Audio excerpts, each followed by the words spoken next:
In what can be regarded as nothing but a spectacular operation, Ukraine carried out the biggest ever attack by any country in modern battlefield using the FPV drones, that is the first person view drones.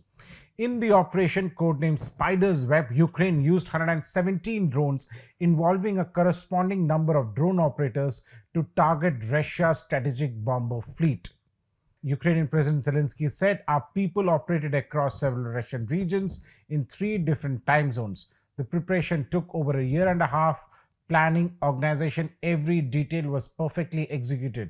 It can be said with confidence that this was an absolute unique operation." It's genuinely satisfying when something I authorized a year and 6 months ago comes to fruition and deprives the Russians of over 40 units of strategic aviation. "We will continue this work," he said in a post on X. Now, this operation has startled the world. Russian media is calling it the Pearl Harbor moment. The drones were launched from modified shipping containers on trucks that were driven into the Russian territory. They took off vertically as they passed the Russian air bases.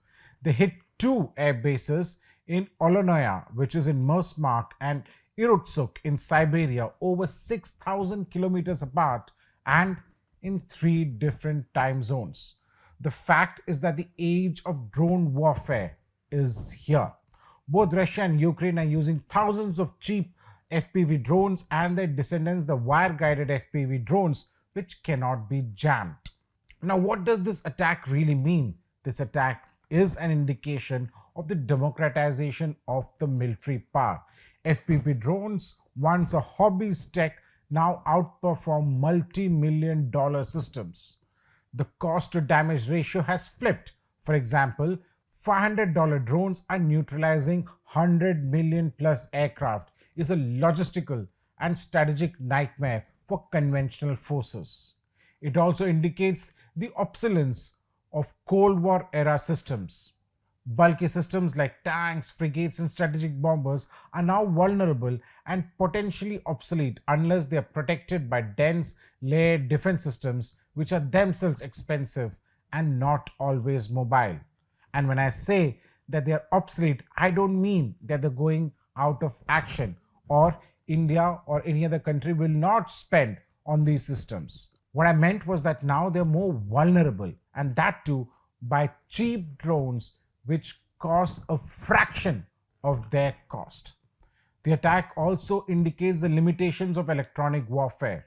Emergence of the wire-guided FPV drones resistant to jamming and spoofing negates one of the few defenses against drones.